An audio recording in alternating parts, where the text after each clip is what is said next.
Incubators, I am excited to bring you this episode from when I sat down with Jamie Sarche, whose calling is helping people be less afraid of death by arranging for them to provide their loved ones with a planned and funded funeral or memorial service. Together, they create a path for bereavement long before it's needed. And by facing their mortality, Jamie's clients can live better, more meaningful lives. Jamie's a seasoned speaker, and she brings deep experience in death care to a broad range of audiences around the country, sharing insights and approaches on how to have those difficult conversations and how to address sensitive issues.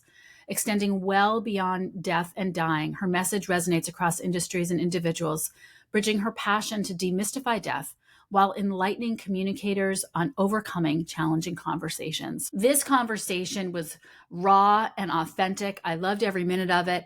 And there's no doubt in my mind that our conditioned, whatever you want to call it, need to stuff our grief down is absolutely blocking our intuition and causing us to have to incubate it all over again in the first place. I can't wait to hear what you think of this episode. I think our paths crossed after my TED Talk, and you commented on a thread on LinkedIn, and then I went and watched your TED Talk. Yeah, and I watched your TED Talk, and I remember you saying that you thrive on talking about uncomfortable things. And I was like, oh my God, because I always say my favorite topic is the elephant in the room. Yeah. Yeah. Yeah. So I think they're probably similar kinds of souls. Yes. So I'm thrilled to have you here today. So how did you wind up, though, talking about death? How is that That's what I do. That's what I do. So I'm the director of pre-planning at Colorado's oldest family-owned funeral home. And my job is to help people to be less afraid of death. My job is to help people to do their own funeral plans. But my overarching why is that we shouldn't be so afraid of death. Why are we so afraid of death? It is the one thing, aside from birth, that we actually have in common, that every single one of us is going to experience. Why are we like this? And I'm trying to change that.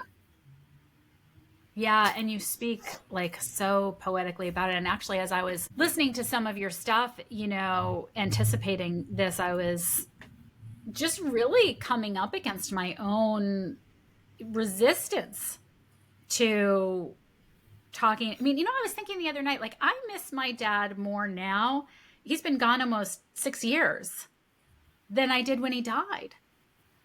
It was almost like I didn't go there. Well, yeah. I mean, there's a numbing, and that happens because our body is trying to protect us. And grief is a very long process. We don't, in our society, acknowledge that. We want to pretend it's a few days and then you get back to normal. So really what we'd like to do is jump over grief. And what we typically do is we'll disappear the body. What I mean by that is we get somebody to pick up the body, we have it cremated, we don't do anything. We don't have a communal event. We don't tell anybody. We don't acknowledge it. And then we think that by doing that, we can jump over grieving. Yeah. And really what we do is avoid initiating the process of grieving. And grieving is very hard work. And we have to have like the wall of the swimming pool to push off to get into that work. And if we don't, we'll be really messed up. Yeah. Yeah. And you talk about that you really, like, this is for you, is about living as authentically as possible. That is your driver. So I'd love to hear how you got into it. Like you said, your story about how you got into becoming a funeral director was very intuitive. Yeah, it was. And I'm not a funeral director. So I only help people do, it's okay. People do that all the time. They always think I'm a funeral director. I have nothing to do with people at the time of a death. I'm helping people long before there's a death. So hopefully like you would come to me and you would want to put your own plans in place. And then please God, there's no death for decades. Right. But we never know. So, like you, I have always been somebody who wants to talk about hard stuff. I have just literally from the day of my birth have been somebody who could see problems, who could see through people. I mean, it sounds so crazy to say this, and it's very painful actually to me, but my mother told me she was afraid of me as an infant.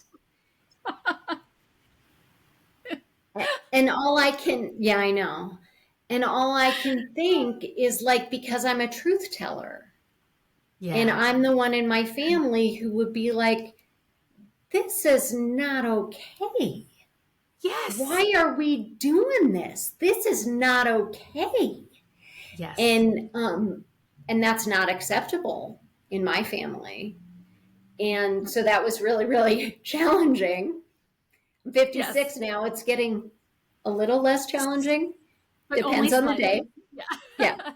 Yeah. But I've just always been somebody who's like, why can't we just talk about it? Why can't we just say?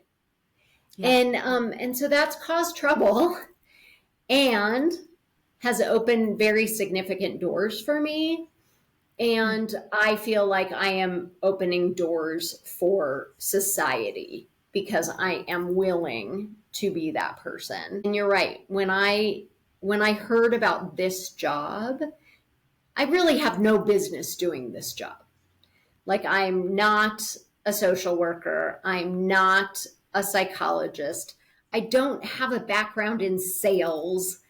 I didn't know anything about funerals, but literally the day I heard about this, which was a friend of mine had gone to meet with the owner of Feldman Mortuary, who I actually knew as a kid, like I've known him. But she went to go meet with him because she wanted to become a death doula, and she thought he would know about it. He didn't know about it, but he said to her, I'm looking for somebody who would do prearranged funeral planning. That was not of interest to her. And we were having dinner that night, and she said, well, I met with Jim, and here's what he said, and he's looking for somebody to do this. And I was like, that is for me. It was a You light just bulb. felt it. Yeah. Never thought about it before. Like, never thought. I mean, I had thought many, many years earlier. I was at my husband's grandmother's funeral, and the funeral director, Karen, her name was Karen. I remember this. This is, I don't know, 25 years ago. She was lovely. And at that time, I was home with my kids, and I really didn't know what I was going to be after. And I said to my mother-in-law, yeah, that looks kind of good to me. Like, she's a really lovely person. She's taking care of people at a very difficult time. That looks interesting to me. Never thought about it again, never pursued it, nothing. And then when I heard Jim was looking for this, I absolutely knew it was the job for me. And Wow. Abby, the truth of the matter is, he never had anybody in the role before, and I got no training at all. And that was the best thing that could have happened, because people who do what I do it in this very specific way.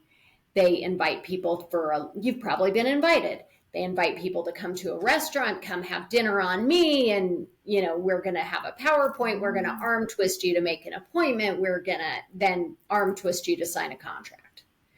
Well, I didn't know that. Yeah, And nobody told me that. And so I didn't do that. And I figured out that the way to be really successful at this, for me, is to be super authentic and to teach people that it is safe to talk about death. I very rarely in presentations actually talk about prearranged funeral planning. I mean, it always comes up, but that is not the title of my talk. I am never inviting people to a restaurant for a free meal. I am always educating them so that they can understand that death is not something that we have to avoid talking about. So interesting. I can so relate to your childhood. I always say it was to the chagrin, like that I wanted to just talk about everything. And I just feel like this drive that you had, and I guess it makes me wonder, what is it that you feel that when you're talking to people and your goal is to make sure that people feel that it is safe to talk about death?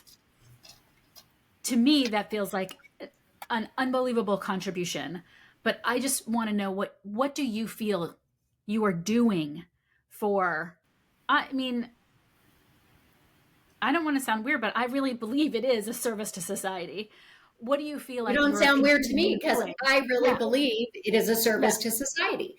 What do I you feel like believe, you're doing? What are you I giving? believe that because we do not acknowledge death, we are dehumanizing people. Mm. We are very interested in death, like in movies, like the things that are really like bloody and crime and things like that.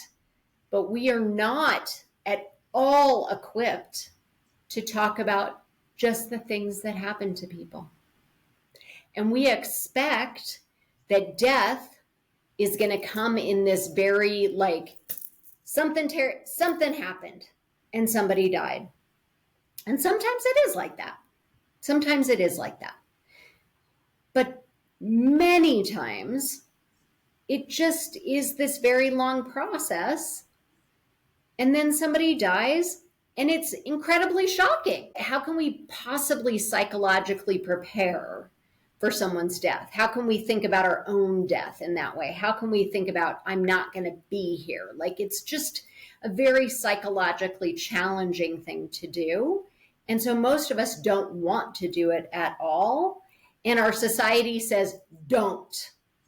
Yeah. And that's just so negative. It's so wrong. It is toxically positive that we're pretending death doesn't exist. And by doing that, we have no ability to show up for people who are grieving.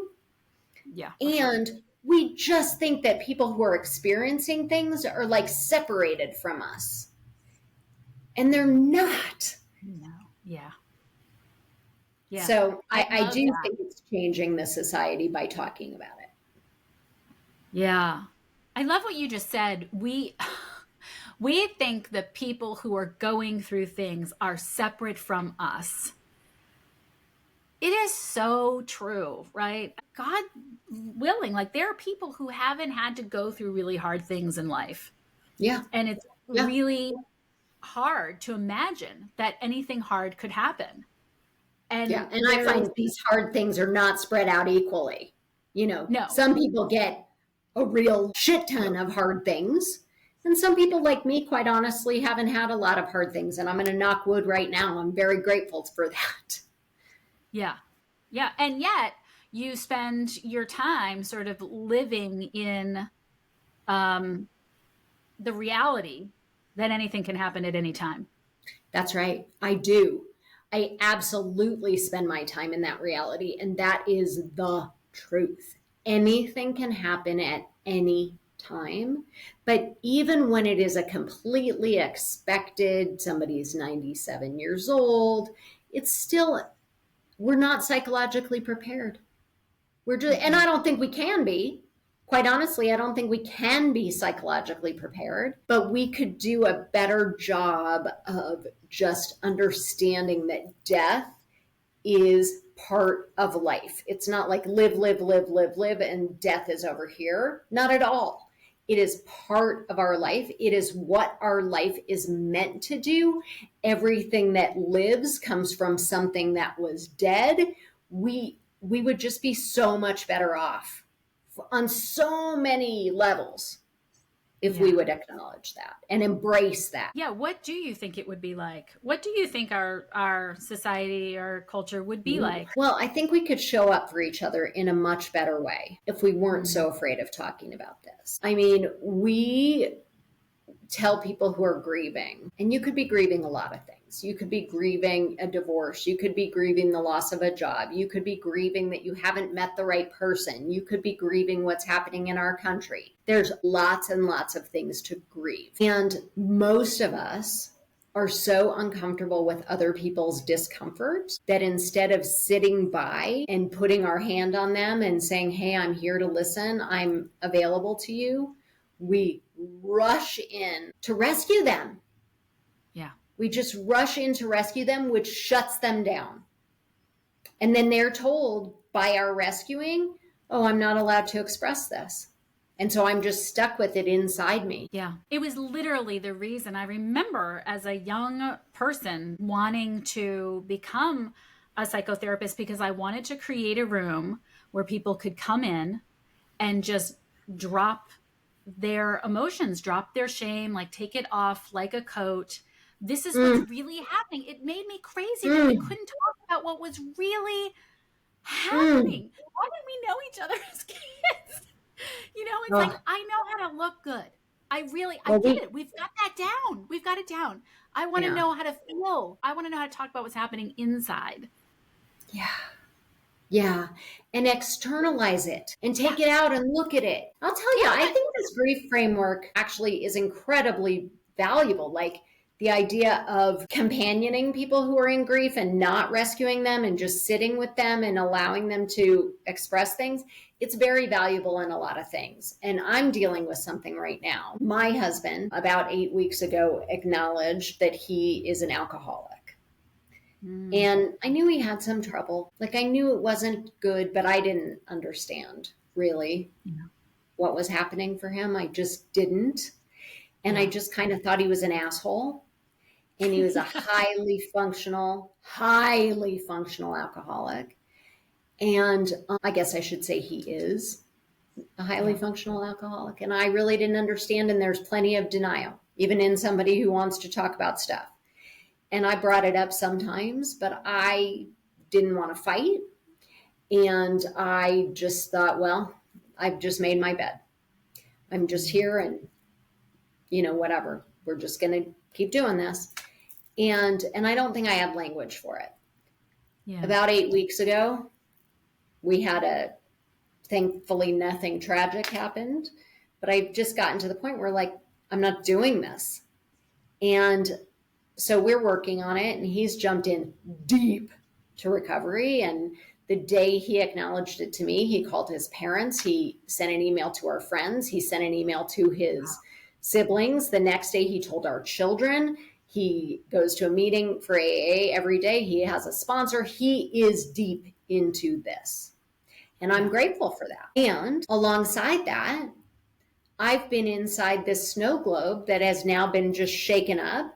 My life is not what I thought my life was. It's incredibly challenging. And I'm trying to just be present in that. So what I find myself saying to people is, well, I think it's all going to be okay. I think it's going to be okay. And I hope it is going to be okay. Yeah. And I'm now trying to companion myself in this to say, I don't know what the outcome is going to be. And I don't need to know what the outcome is going to be. I'm a very codependent human being, and it's very, very hard for me. So this past weekend, we had a real deep discussion, and my husband started crying. I've never seen him cry like this. Just such deep wells of emotion were coming up for him. And, we're both products of the patriarchy. Men don't do that, and women don't ask them to do that. Just crying, snot, tears, 15 minutes of this. Yeah. And I just reached into my grief framework and I said, nothing. I didn't get him a Kleenex. I didn't pat him. I didn't try to shush him.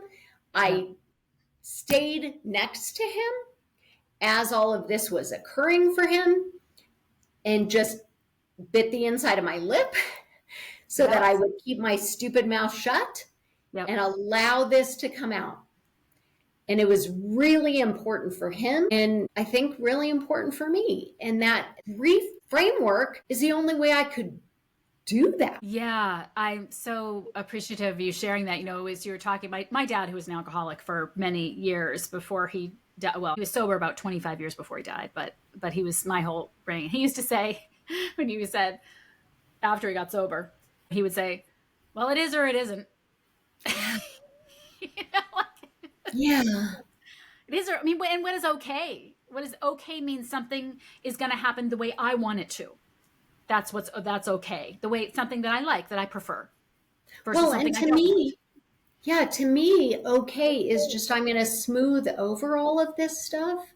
Yeah. That's what okay is. Yeah. And, the truth of the matter is, I was doing all of that for my whole life, based in childhood, into my marriage, all of this stuff, because I was worried if I would be myself. This is not conscious, but if I would be myself, Yeah. I would be abandoned. Yeah. And the truth of the matter is, the person who abandoned me the most in my 56 years is myself. Me. Yep. Yeah. 100%. Yeah. Yeah. That right. My TED Talk, self-betrayal, the end of self-betrayal, 1,000%. Yeah. Yeah. I mean, Yeah. it's so big. It's so big. And I love what you said, that you didn't give the tissues, because in the Al-Anon, I mean, I'm very versed grew up in alcoholism, married alcoholism, have all the traits of, someone who has been steeped in it, Yeah. all the codependency traits and everything. And in the Al-Anon program, like, there's a sort of an unspoken, like, you don't hand tissues. If someone's crying, they can reach for them. And you see, like, rooms full of people, like, just nudging the tissue just to make sure they see it, just, It's here. Yeah. it's here. Yeah. But that caretaking, and how it just gets in the way of just letting, why can't we just be the way we are? Why can't it just be? It's so deep what you're talking about. I mean, even just you're coming here and saying, yeah, 8 weeks ago, this happened. Like, how real is that?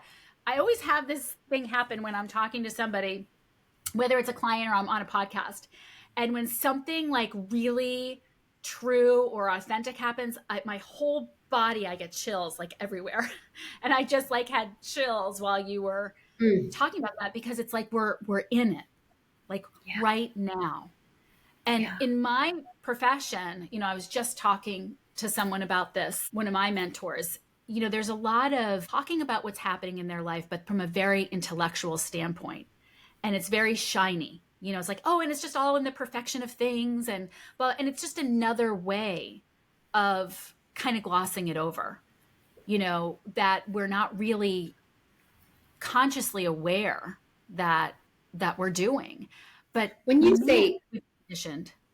when you say in the perfection of things, is that like, well, the universe has created this, it'll all unfold as it's supposed to?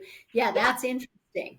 I mean, look, That's I've got a kid. It is. I mean, I've got a kid with a disability. And I will tell you, I will say, I do believe that if I had not been such a hot fucking mess when I was pregnant, and I was, because, Yeah. I had a kid that was being diagnosed with heart disease, my husband being diagnosed with heart disease. My son's husband, turns out, was on heroin, and I'd been shipping my son off to a drug den every other weekend. Like, I mean, I was so stressed. And then I had this baby who 7 years later turned out has a disability. And by that time I had learned all about neuroscience and genes and all this stuff. And I do believe that his soul wouldn't have chose my womb if it hadn't been a hot mess, because I do think that his soul has to work out whatever it has to work out.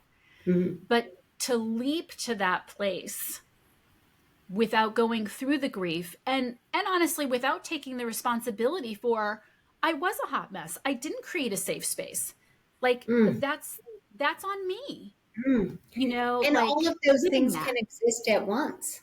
Yeah. Yeah.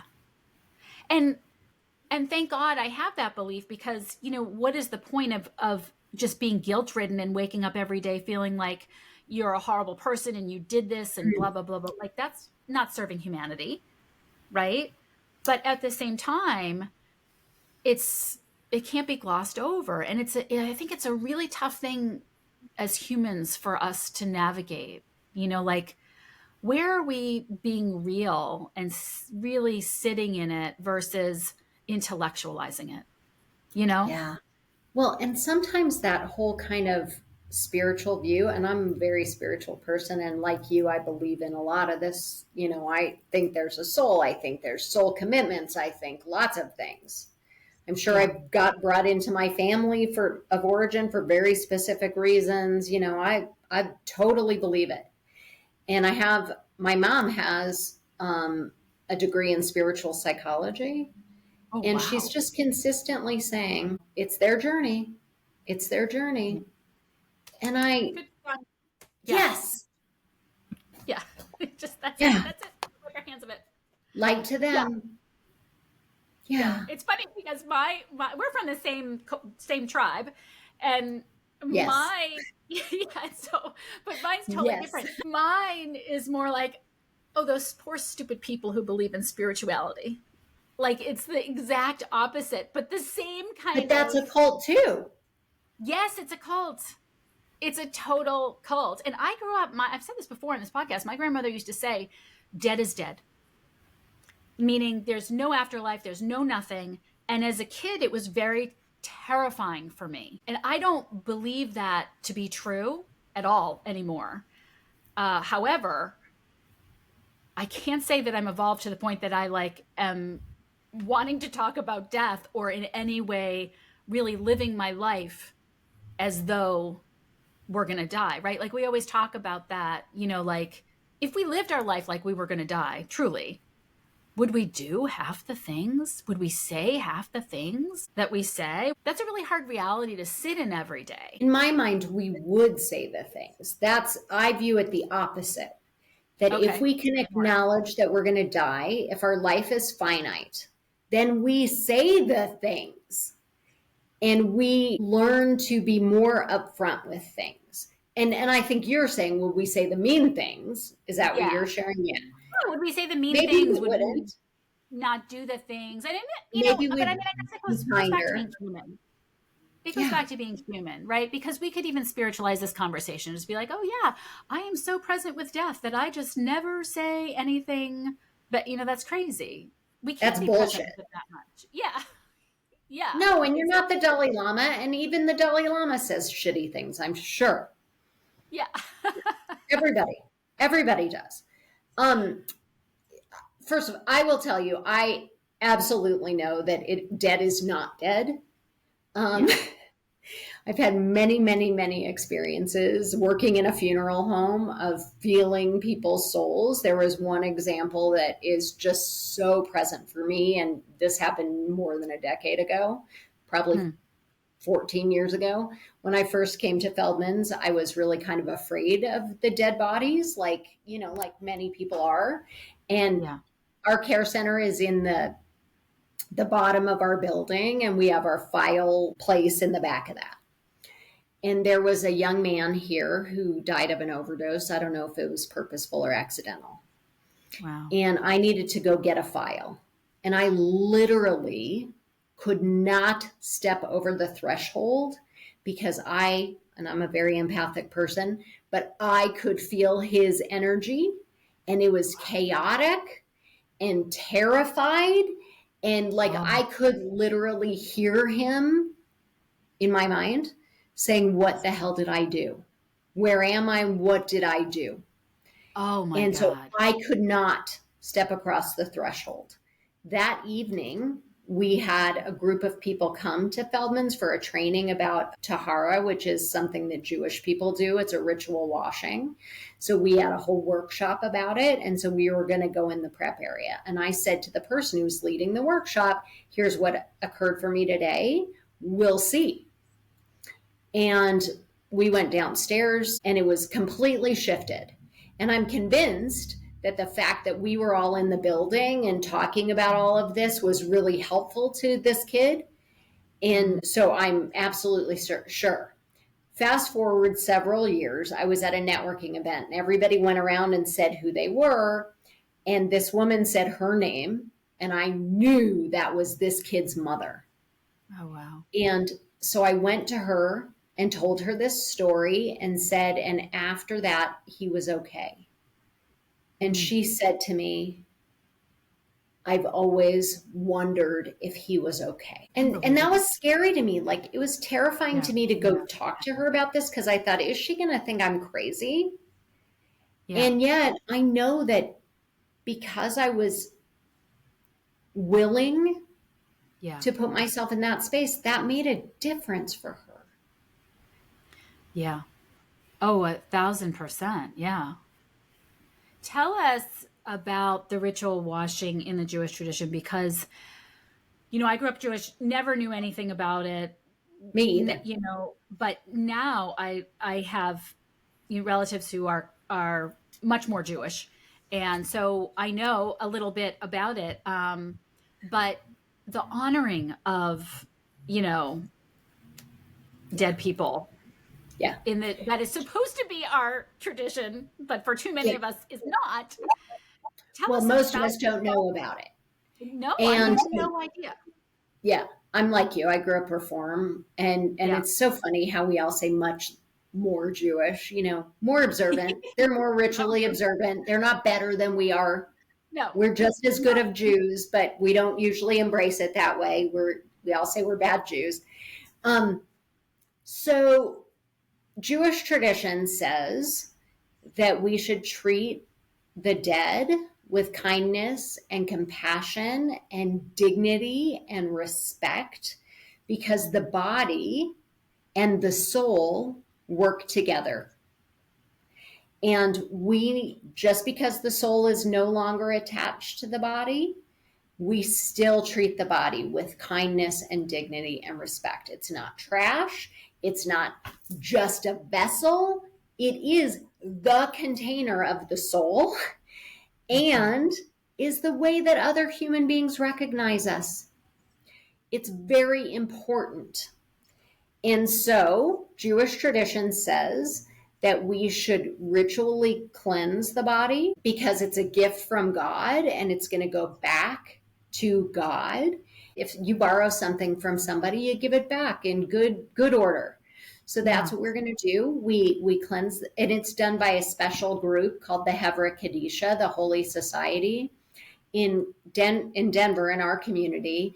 It's ritually observant Jewish people. 3 women wash a woman, 3 men wash a man. In different communities, it's different. None of this comes directly from the Torah. It's all custom. And then the body is dressed in a shroud, which is a biodegradable pair of pajamas and a robe, and wrapped in a sheet. And Jewish tradition says we shouldn't look upon a dead body because it can no longer look back. And maybe that makes the soul feel uncomfortable. That's part of why Jews don't have open caskets. Jews bury everything. Okay. I think we did. I think I saw the casket for my grandma. That doesn't mean you didn't. I'm telling you what specific, what Jewish tradition says. That doesn't mean that's what all Jews do. And then we bury in an all wood box. It's completely biodegradable. We don't embalm, because embalming means removing the blood and replacing it with embalming fluid, which is essentially formaldehyde. We don't do that. We're not trying to preserve it. We are trying to allow the body to go back to the earth from which it came. And so Jewish tradition is very much in the circle of life, that everything that grows comes from something that was dead. And so we tuck the body back into the earth, and then it becomes something else. And it is actually the most environmentally friendly way to do it. Most people have no clue about that. They don't want to be buried because they think that it is using up space. That's what they say. There's not one thing wrong with using up space for this. And in fact, in the United States, there's plenty of space for probably 10,000 years of burial. It has the least carbon footprint. It is what is best for the earth. It is not using anything that won't just go back to the earth and feed the earth. Yeah. And there's a whole green burial society that's trying to get people to go back to burying instead of cremation. Yeah, cremation is horrible environmentally. And it's Yeah. really a brutal process. And, Yeah. people say, well, you're dead, who cares? Again, the body is not trash. Yeah. And Yeah. what also can happen in a cremation scenario, we just saw in Colorado where there was somebody in Pueblo, Colorado, who is a fraudster. He was the coroner in Pueblo, and he was hiding bodies in his building because he wasn't cremating them. And he was giving back Oh. fake cremated remains. Oh God. Yes. Gee. And this is the third time in like a year that we've seen this in Colorado. Wow. Wow. And people choose Yeah. that because they're picking somebody, I think, usually because of price, like that's the cheapest. What do we care? It doesn't Right. matter. But then they find out something horrific like this, and it really matters. Well, It's but not it just doesn't dead even is dead. matter. It doesn't just matter for that. My dog passed earlier in the year, and she was very old, and quite frankly, she was making us all crazy. She was deaf. She would just Mm. be in the middle of the house, in the middle of the night, just barking. At the top of her. Whenever I was doing a podcast, she'd be barking. Like she was seeing things. I don't know, but the morning came where I was like, oh my God, we're going to have to put her down today, Mhm. and I called the vet and they said, well, you can bring her in and blah, blah, blah. And my uncle, who they're totally dog people, like they don't have kids, like just so dogs. And he said something like, it'd be better to have someone come to the house or whatever. And I said, I know, but we don't have that kind of a vet. But I just happened to ask on the phone, hey, do you recommend anybody? And they said, yep, we have two people we recommended. And I called this one person and he picked up right away. He said, oh, I can be there at 9:00 and whatever. And he came, and my oldest son, who was working an event, he was away, FaceTimed in. And I'm telling you, this guy, it was the best decision I have ever made. He Mm. came in and just like all the stuff that I was denying, right? Like all the stuff that I wasn't, it's fine, it's whatever, I just wasn't paying attention, Yeah. right? Like the whole honoring of it. And Mm. he like came in and he just gave us all the time in the world, and he was so Mm. patient and so kind, and he made it a whole process and a whole thing. And I was like, I had no idea how much I needed that. I had Mm. no idea how much I needed to be in that energy and have this happen this way. And I think what I hear you saying is that, that tradition, while it's also, good for the environment, it's honoring, the body and the soul, at its core. And even I was listening to you talk on a podcast and you were talking about the shiva, which I remember Mhm. sitting shiva, when I was a kid. Mhm. Mhm. 7 days, and all these things. And then I started to think about it as I was listening to you talk, and I was like, I remember sitting shiva for my great aunt when I was little. And I remember my mom just on the floor, just everybody was standing around, and my mom was just gutturally just sobbing. Mm. And, and everybody was just, it was just happening. It just was,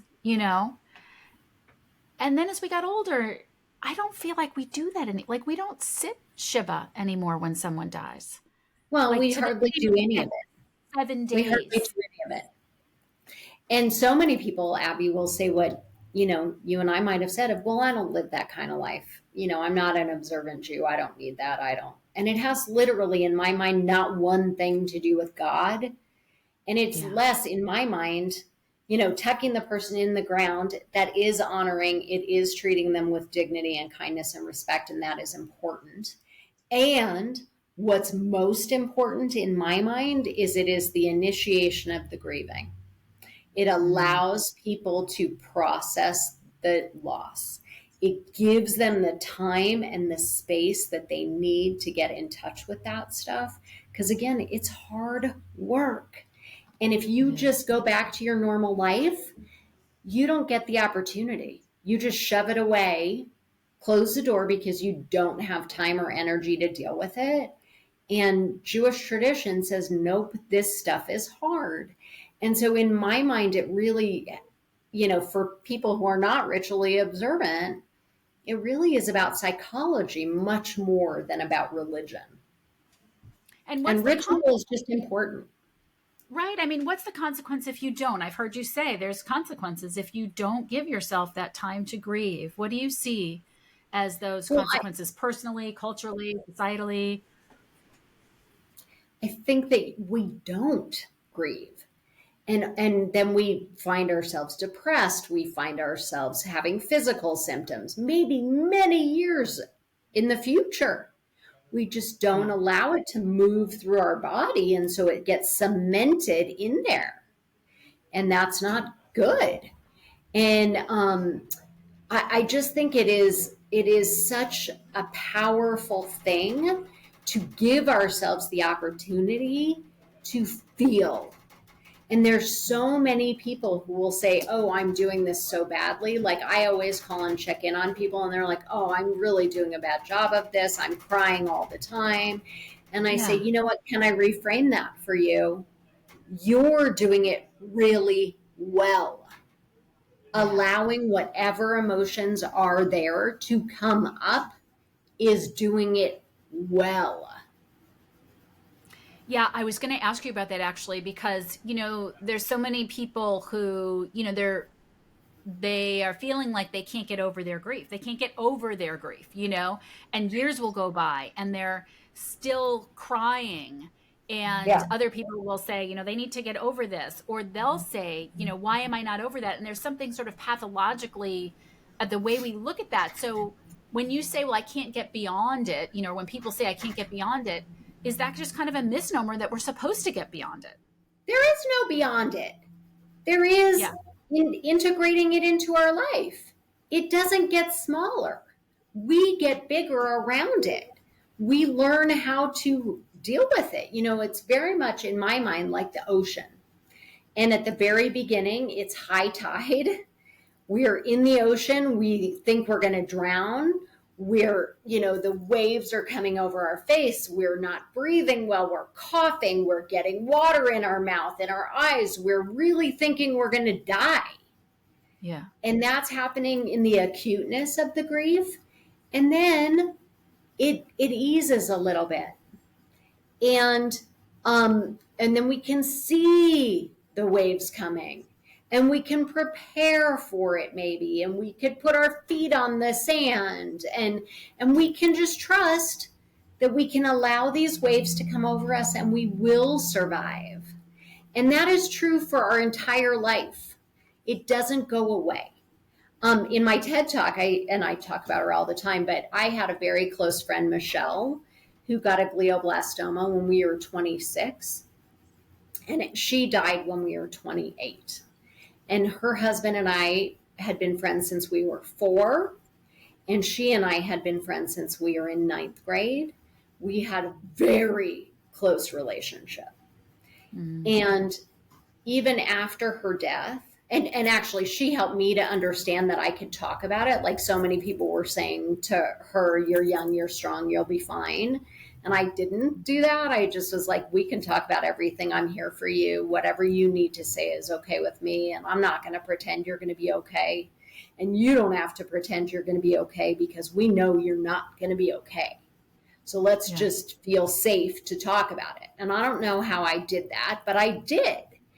And then after she died, and it was so sad that she died when she did to me, because we were living about 2 hours away and we were moving home the day she died. I remember Mark, her husband, called me and I picked up the phone and I walked out to our driveway as the movers are putting stuff in the moving truck, and he told me she died. And I just, it was so painful. And it was so painful that I didn't get to see her again. So painful. And after her death, Mark and I remained very close friends for several years, very close friends. And then he got remarried and he moved on and he moved to a different part of town, and I rarely see him. And when I do see him, I just cry and cry and cry. And it's so painful to me. Like, I want to be close, and he doesn't seem to want to be close.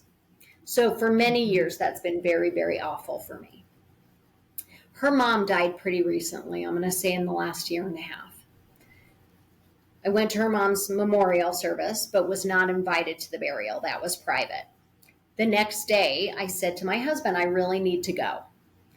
So I was absolutely positive I would know exactly where Michelle's grave was. I could totally picture myself there. I go to this cemetery pretty regularly in my work, and I thought, oh, I know exactly where it is. Well, I was absolutely wrong. So I called Mark. He told me where to go. I go to the grave. And I got there, and I loved her mom. Don't get me wrong. I loved her mom, and we were very close. But I got to the grave, and I cried and cried and cried and cried. And it was like Michelle had died the day before, and it was at least 25 years. And going back to the grave that day was so helpful to me, because I had believed that the pain I was feeling was about that Mark is not interactive with me. Oh. And some of that is true.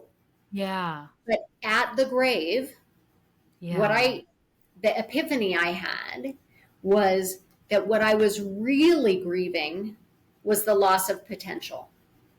If Michelle had lived, the four of us would have been best friends.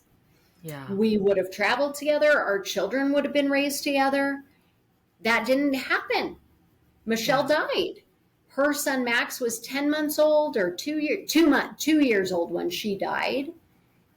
We didn't have that. And so that is so painful to me. But I never could have gotten in touch with that had I not gone back to the grave. And these are things that people don't understand. We don't understand how much we need context in which to grieve. The context I needed that day was to be at the grave. But I didn't even know I needed that. Right. This stuff is hard. Yeah. And you know what you're talking about, like the loss of potential. There is so much to grieve. You know, I was in a medicine ceremony on Friday, and all of this stuff came up from my adolescence, and it was so dark. And I, just went into the emotions of that time. And it was so dark. And then it was followed by I swear it felt like 3 hours that we just sat there and grieved.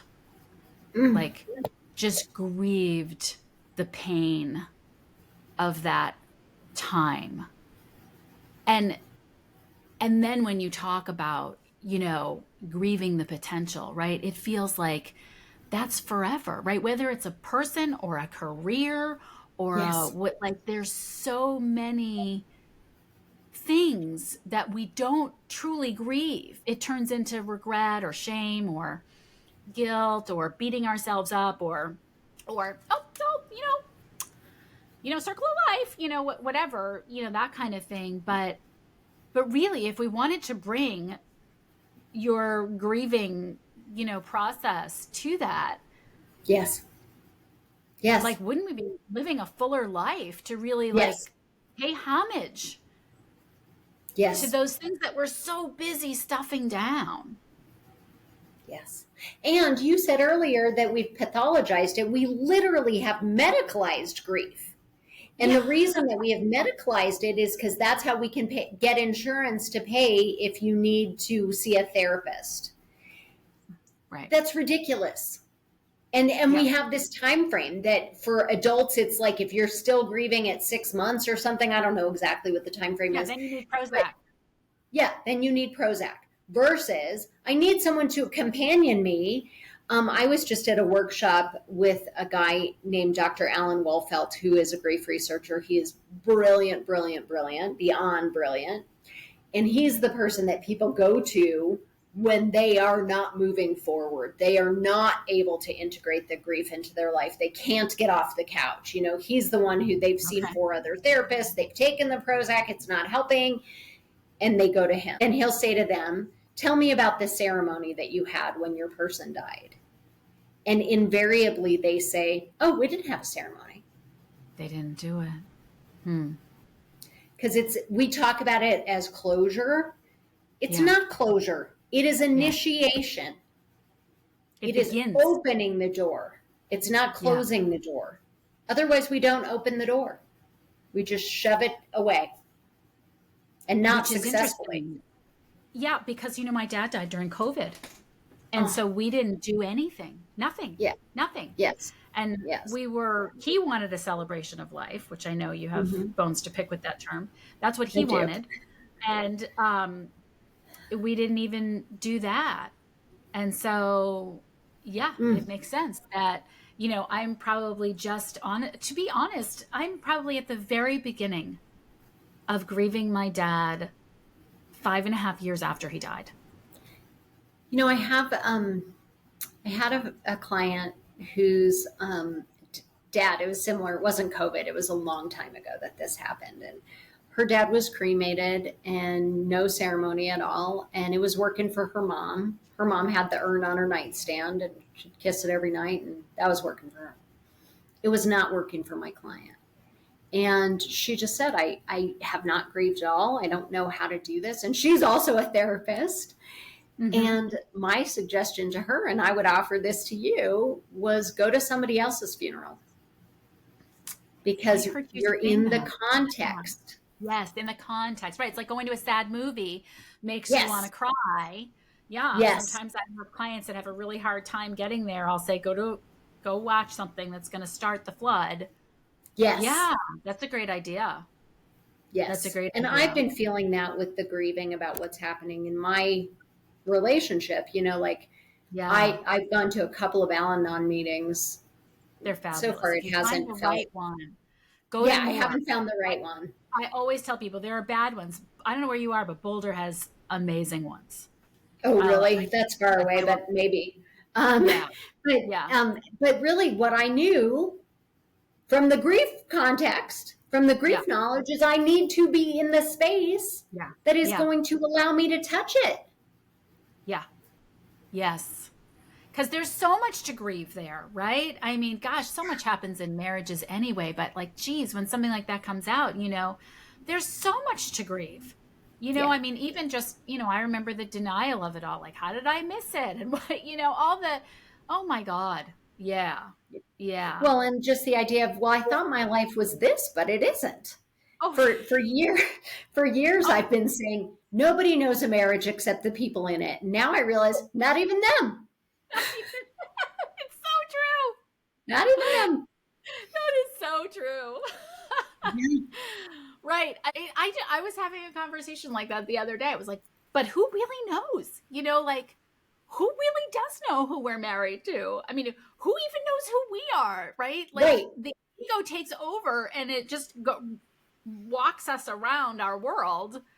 And then you see yourself in a context, or you know, something happens, something comes up, and all of a sudden it's like, oh my God. I call it sophisticated sleepwalking is what we're doing. I love that. I love that you actually have a name for it. That's funny. I need that term, actually. I've been feeling, and this is probably really powerful and important for me, because I've been feeling like I'm dissociating. And I was talking to somebody else about it, and she's like, yeah, you are. We all do. And that maybe the fact that I can see it is really valuable. Like, that's helping me to unpack it a little more. Oh, yeah. I mean, being able to see it is big. You know, my model is called the awake advantage, and it's the advantage of being awake, of like waking up to the reverie that we're in. And sometimes, most of the times, right, it takes these massive events like, holy shit, I've been in a marriage for 30 years and my husband's an alcoholic, or holy shit, I'm in jail. You know, like, I'm a couples therapist and I'm in jail. You know, like, that's typically how we wake up, but it doesn't have to be, right? There's a certain amount of the mind and the body that we can't be aware of. We just can't be. That's why it always kills Yeah. me when people tell me, oh, I'm really self-aware. I'm like, really? I thought I was too. Well, yeah, me too. I thought I was too. But also, I just have the good words. I mean, like, I have been Yeah, in therapy great. for a lot of my life, and a lot of the time, first of all, my childhood therapist was like anything but good. She would tell my mother what I would say. And so Oh, I geez. desperately at that time needed somebody I could confide in, and I couldn't because she would tell my mom. And so I just stopped speaking, and I would do my homework or I would take a nap or whatever. And then she decided I needed to come 2 days a week. Oh, And even now, like, I will say that was so detrimental. I'll tell my mom that was so detrimental, and she'll be like, well, it was good for me, but it was awful. And then yeah. in my more young adult life, I would go to therapists and I would say, well, here's what's happening for me because I'm so self-aware, and here's why, and here's my childhood. And they would just go, oh, good job. And that's really what I needed was, oh, yes, I am very good at this. And now I'm with a therapist, thank God, who's like, yeah, I don't think so. You might say Yeah. that, but that's not what I'm seeing. Yeah. Oh my God. I was literally just writing about this for a Mm, presentation. Like the psychotherapy model is very sneaky because it's very intellectualized. mm, And so if we don't understand how the neuroscience actually of how the mind and the body work, like literally how the being body and the emotional body and the intellectual body work, we can say all the things and it doesn't it doesn't move. It doesn't move anything except we think we're really great because we can name, oh yeah, I da, da, da, da, da, da, da. And it's yeah, I love that you're with someone that is more adept at being able to be like, yeah, it's just not that trite. It's just not. We are so yeah. complicated. This grief thing is just another, right? Like it's just another example where I'm sophisticated sleepwalking, Mm, like we all mm. have our areas, you know? Well, Um, but I want to yeah. congratulate you because 5.5 years later, that you are able to say, I think I'm finally grieving versus that was 5.5 years ago. What, something else? It must be Yeah. something else. Yeah. Good Right. for you. Right. But the body knows the score, right? The body knows the score. Like we can't escape these things, Right. you know? And I know that you say too, and it's on my mind just because my VA, just her dad literally just died Mm. a couple weeks ago, and she's got little kids. And I know you say to really bring the kids into it. And I think about when my kids were little, my husband's mother died, and we really like did not do that well. Um, say more about that. Like, what do you recommend? And Yeah. you know, I think we need to practice. I think we need to yeah, practice grieving, and we need to understand that it's safe. So the thing that I think is really valuable is when a pet dies, have a funeral. A lot of us, if we have a goldfish and the goldfish dies, we just go out and get a new goldfish. Or we tell yeah, our kids that the yeah. dog went to live on a farm or, whatever, all that My mother stuff told we us that. do. That, Yeah, yeah, all stereotypes for a reason or cliches for a reason, right? But right. I just say have some kind of ritual. Talk about that pet. Thank that pet for being there in your life. Just practice and bring Yeah, your kids to funerals that are not people that are close to them, so they can practice and that it doesn't feel so mhm. charged. I have Love it. an example. This was somebody my kids were close to. I had a friend she was my friend, but she was also the mother of one of my kids' really good friends. And she took her life. And we went to that funeral. And my son, my older son, who was not the good friend of the son, um, turned to me at this funeral and he said, "This is so powerful, Mom. I can see why you do this." And, Wow. he's 15 years old, but he's not afraid because for his entire life, this has been part of our life. We just talk about it. We do it. We had a funeral for his hamster. We had a funeral for our dog. We go to funerals. That's important stuff. And so they are not afraid of it.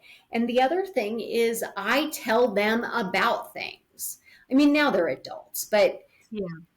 like I will share with them things that are happening for me. I don't make them be responsible for my emotions, but Right. I don't protect them from what is going on with me. You know, like right Yeah. now, all of this stuff that's going on. My older son, who's 30, can tell I'm having a hard time. And he'll say, Yeah. "What's going on?" And I say, "Having a hard time. This is very difficult for me right now. And it's not for you. I Yeah. don't want to have this conversation with you because I don't Right. want you to have to carry this. This just Yeah. isn't for you. But I promise I will share with you things that are appropriate for you to know that, I'm going to share with you I'm having a hard time, but I'm Yeah. not going to turn to you and be like, well, here's what happened. Let me tell you. And, I'm not going to Right. do that because that's not fair. He should never be responsible for my emotional life, but he should know who I am. Yeah. And so it's this big deal of like trying to show up in a really authentic way, acknowledging all of this stuff and not Yeah. making anybody else be responsible for my stuff or having them to have to rescue me from it. So tell me, before we close, I always ask people, tell us if there's one thing that you would like the audience to know in general, talk about like one thing that you just want to shake people and say, like, I just want you to know this. What is it?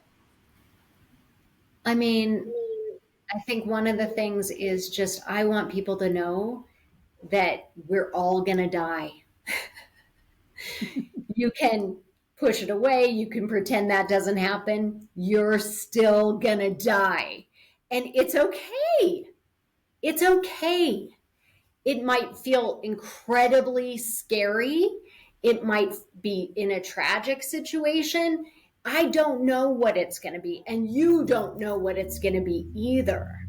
But living your life with the knowledge that someday it's going to end can help you to live way more fully, way more lovingly, way more connectedly, way more authentically. Just embrace it. Just embrace it. And give your people a path to walk on when they need it most. Don't Mm, tell them, I don't need anything. When you're dead, you're dead. I believe that. The dead guy is fine. The dead guy is fine. But yeah. the people who love that person or have a complicated relationship with that person, they deserve and need some ritual to help them deal with it, to help them Yeah. to initiate the grieving process. Beautiful. Thank you so much for being here, Jamie.